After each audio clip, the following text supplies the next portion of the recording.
So, welcome back friends. We have been looking at how to avoid.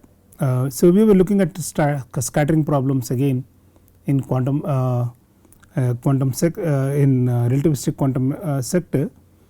So, we were looking at the how to do scattering problems because the things like Klein paradox and other things, wherever we use the classical potential, we end up having problems because they introduce problems like Klein paradox, Zetter-Bitter Gang, because even if we use wave function methods. This we have been saying it for some time actually. So, we want to see if there are some new kind of techniques essentially which can be used and which can be applicable for also in relativistic sense, in relativistic quantum mechanics, and the old methods of using wave functions and calculating with classical potentials may not be anymore correct actually. Now, the major step between the classical picture in which you consider classical potentials and relativistic potentials is that you move away from introducing a classical picture like scenario, localized potential at say x is equal to 0 or x is equal to a, but instead you introduce an interaction which in if you go into the non-relativistic regime gives you back, say for example here we are considering electromagnetic interaction, and in the non-relativistic reduction it gives you back your v of r is equal to 1 minus 1 by r, essentially 1 by r potential. But in the relativistic sense, because we use now a method, the new method which is called propagator methods, which we will discuss, we do not have to use the full. So, in this method what happens is there is no action at a distance, but the result of an interaction is felt through a propagation of a wave or a particle. We will not say it as a particle, we will use particle and wave interchangeably essentially. So, or exchange of a wave which is nothing but the photon wave or the photon wave function, which is given in this particular fashion. So, essentially this is the most relativistic classical potential. Now, I should warn you that when we say here I am not using any quantum field theory techniques as of now, we are not using the full quantum field theory technology. I am still considering these as wave functions. Psi is a wave function, a mu is a wave function, and we are trying to solve everything in terms of wave function methodology only. But what I change is the form of the potential. The form of the potential is no longer a step potential or a 1 by r classical potential, but it is an interacting, it acts at a space time point x essentially. Let me see this in a more closer detail, and then we will put it into bigger context, and we will put it and how to solve this entire methodology, and then we will connect it into this S matrix which I introduced you in the last function class. So, let us consider so what we have is an electromagnetic potential, so which is given by some alpha by r in the non-relativistic regime.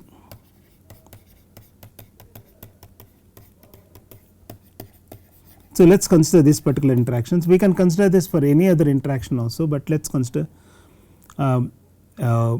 this particular thing. So, let me also put in some charges so that it becomes attractive, or this thing, let me just put in some charge and something. So, 1 by r potential. So, it is proportional to some constant times 1 by r potential in the classical regime. Now, I want to do this in terms of the relativistic regime. So, for this I know this is nothing but a solution of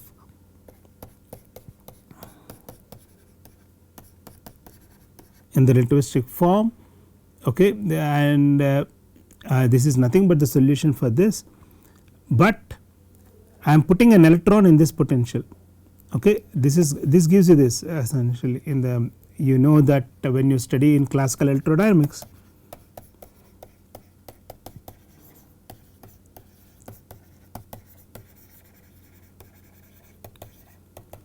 you know that the equations of motion can be written in terms of F mu nu. Again I introduced the F mu nu, essentially this is F mu A nu minus del nu A mu, okay.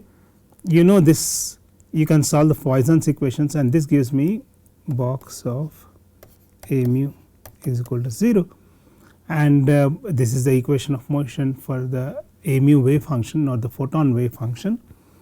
And if we try to solve this, you want to get this particular thing, but you need a source, you need a source. This is in the absence of sources. In the absence of sources, this is just this particular thing, this is just a normal wave essentially. In the absence of sources, it is an electromagnetic wave, but we want to introduce a source, and the source is typically given in terms of J mu, say for example. This is what all you studied in your electromagnetic theory. Now consider, let us consider this. I think I covered it in the Klein Gordon sector also when we considered it, okay. Free EM wave, okay. Now what we do is, now what we say is that let us consider this full interaction term, because A mu, this is all classical electrodynamics, you know that in the relativistic framework you can write in classical electrodynamics also, this is the same thing. Now this solutions of these wave functions are this particular case essentially. Now you, okay. Now you want to couple it with the Dirac wave function, the Dirac Lagrangian. So the Dirac Lagrangian is L Dirac psi bar I del slash minus m psi. Now you have another term here, the Maxwell's 1 by 4 F mu nu F mu nu. Now the interaction, this needs a source J mu, and this J mu source is nothing but the Dirac current,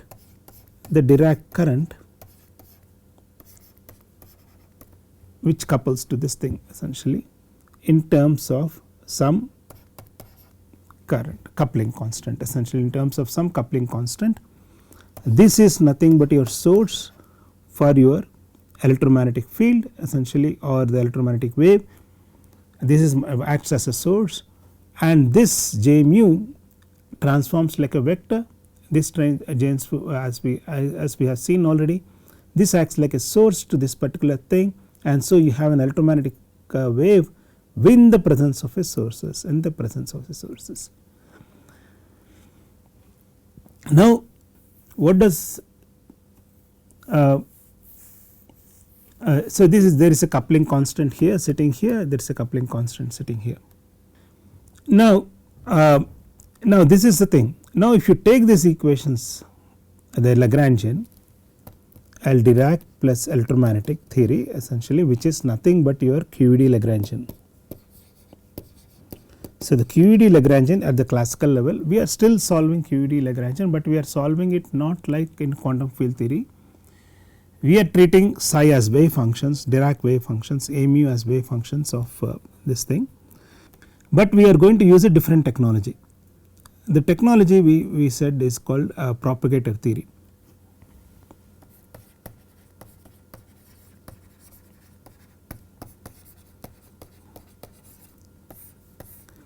And as we will see, together the propagator theory plus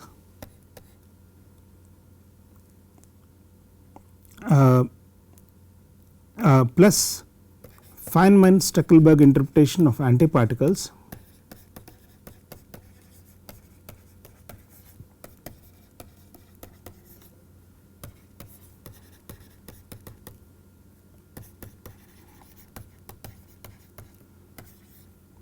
gives consistent results, and in leading order in perturbation theory.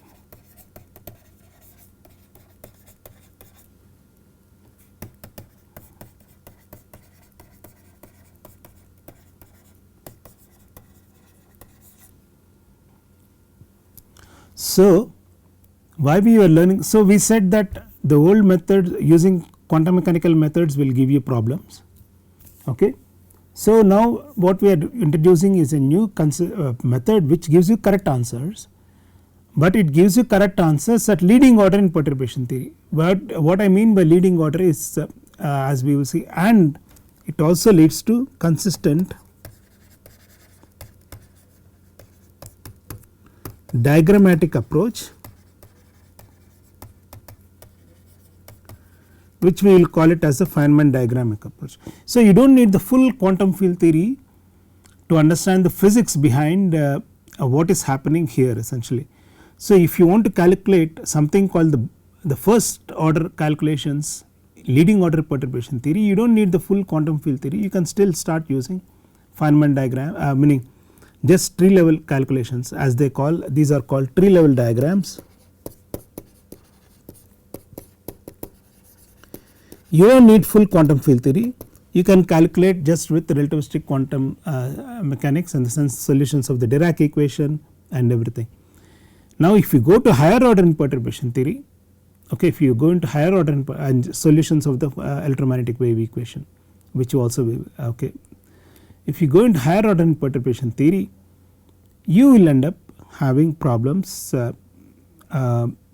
because the full quantum you need the full quantum field theory.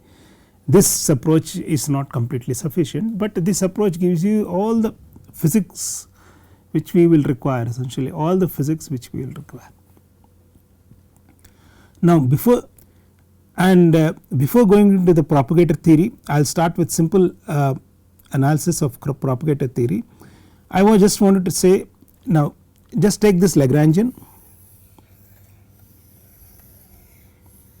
a couple of more points I want to say.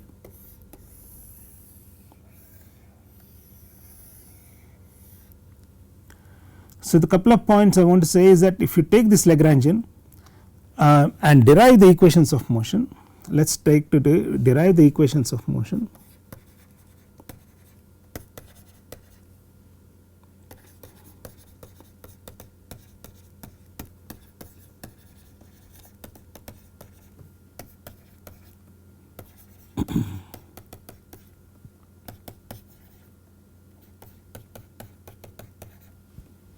LQED or Dirac plus electromagnetic theory. Now, what you will find is you not really find, you will not find solutions for Dirac theory.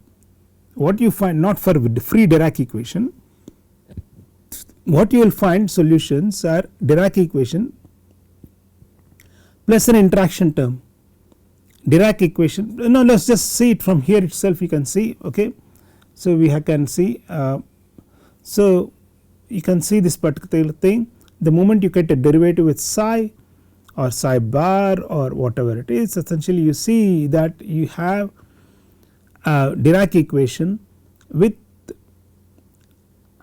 a solution which is containing I gamma mu a mu also in the relation. So, what will happen is the equations of motion gets modified.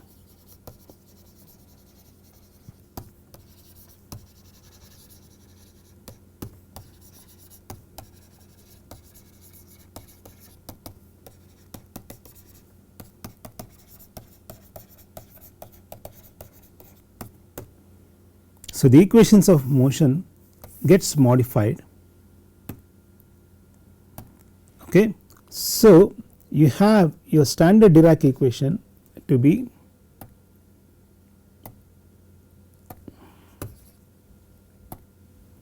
I del slash minus m psi is equal to 0.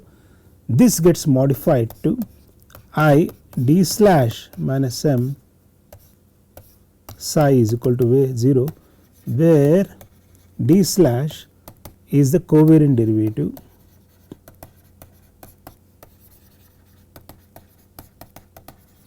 and I do not have to d slash is equal to gamma mu del mu, okay, just to remind ourselves. Okay. And is the covariant derivative. Now d slash is d slash minus E A mu. Okay. So the interaction term which we wrote here comes essentially, okay, I missed a gamma mu.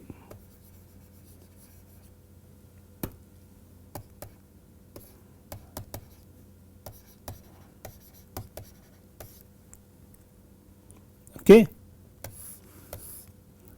So there is I e gamma mu, okay, I e gamma mu A mu coming in. Okay. So this d slash becomes part of the Dirac equation. So now you can ask me the what are the solutions of this one.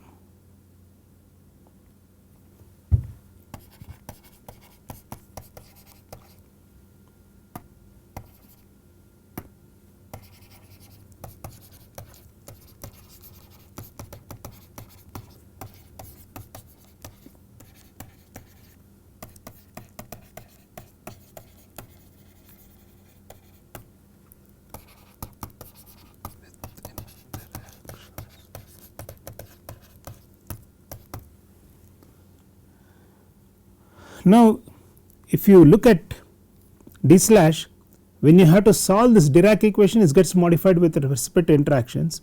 Now if you have to solve this psi will no longer be the free solutions of the free Dirac equation. Okay. This is important. Psi is no longer, this is the crucial point you have to remember. Okay.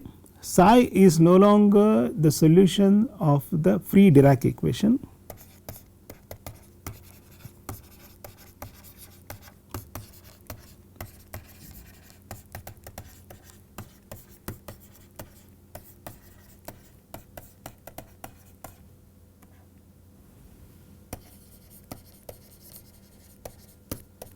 So you have to find new solutions.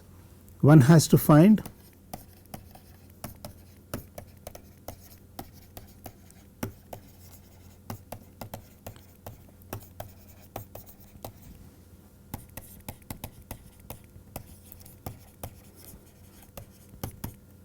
so in perturbation theory what we will do is we will treat psi as a free Dirac equation, solution of the free Dirac equation, and this treat this particular interaction term to be a small perturbation,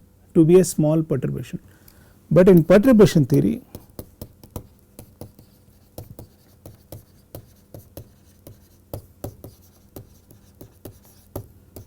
we will use psi as solutions of free Dirac equation and the interaction to be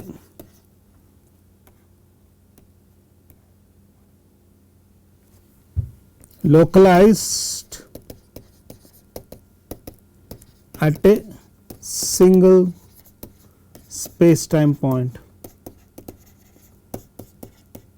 So the interaction is happening at some particular point, essentially just some particular point, very small point essentially.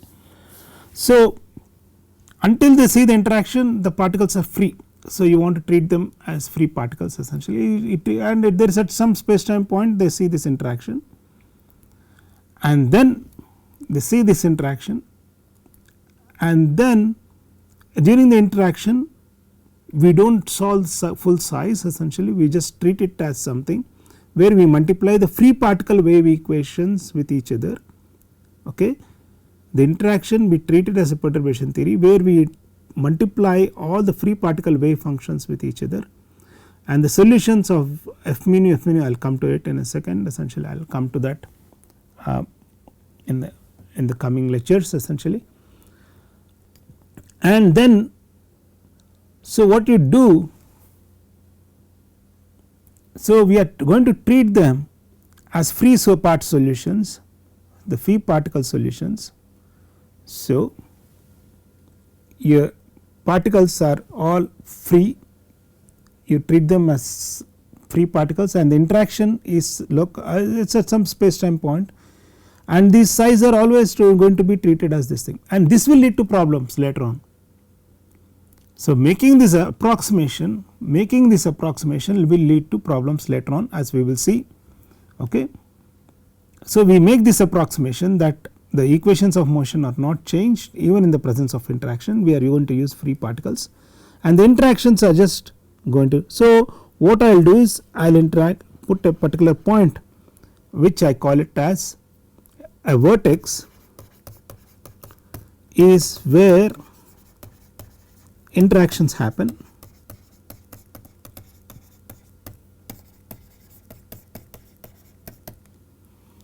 So vertex, the free particle comes in from here, a particle, and if it is coming okay from this side I call it as u wave function. Okay. So all the incoming particles are coming inside. Okay. So these are all sort of in some sense they are related to what do you call as okay, and then it goes away. Okay, it is like time dependent perturbation theory essentially, and this particle wave function goes away. At this particular point it has an interaction, and this interaction could be with a wave function of a mu. Okay, and this is nothing but your vertex. So this is an incoming particle, this is an in state, this is an out state, and the S matrix is nothing but this, okay, an amplitude of two particles. For two particles if they are coming in and interacting, say for example if two electrons are interacting say, okay. So they come in, so u wave function comes in, at the vertex there is an interaction and it goes out, exchanges this thing, another vertex, another u comes in, and time I draw it in this particular direction, and it goes out, another u goes out. So this is a particle which comes in, so let me call it as an E minus, an electron and electron and an electron. A simple process in which an electron sees another electron, gets repelled and goes in other directions in relativistic fashion is written. Now what is this? This is a vertex I told you at this point. Now what is this? This is called a propagator theorem, which we will see in this is a solution of the wave function, this is the solution of the wave equation in the presence of delta function interaction, because you have to see that, okay. So this is a propagator, the propagator is a solution of the wave equation or equations of motion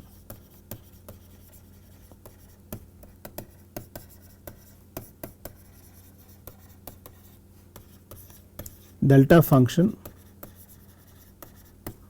potential.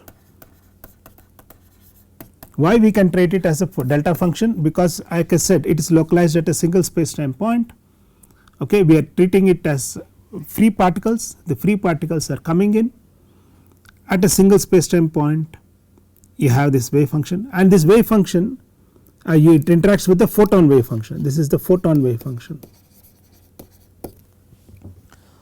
okay. This is the photon wave function and it comes in, it goes out, okay. So this is an example. Okay, this is out. Let me repeat. Essentially you have an incoming particle which is a free particle. This is how you do perturbation theory.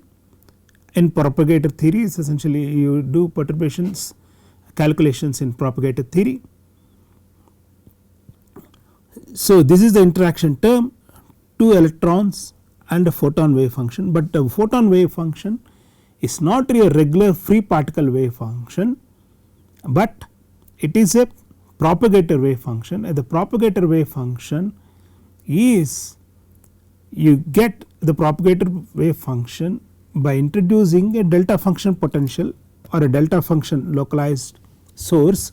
It is called a source because we are in delta function source at a particular space time point x, essentially where these free particles see the potential or this source, delta function source, and then these particles go out, from away from the vertex. This in short is your propagator theory. This is in short is your propagator theory. Okay, this is the physical. Now there are several assumptions. This is a tree level process. This is the simplest process which we are writing down at first order in perturbation theory, because there is only one vertex. You are only doing one particular order of perturbation theory, because you are putting interaction at one time, and the second time is when you end the propagator. So this is a tree level process. So this is the first order approximation you can have in electron and electron scattering. Within the process of electron scattering, this is the only first thing which you see where you, this is the first diagram or the tree level diagram you can write in perturbation theory. Okay, this is the first level tree level diagram or first order in perturbation theory which you can write down for electron scattering. There are other things which we can look at essentially, but okay. Now so this is what your propagator is, essentially that it is a wave function in the presence of a source, a delta function source, and these are your out states. These are your out states which are again free particles. These are your in states.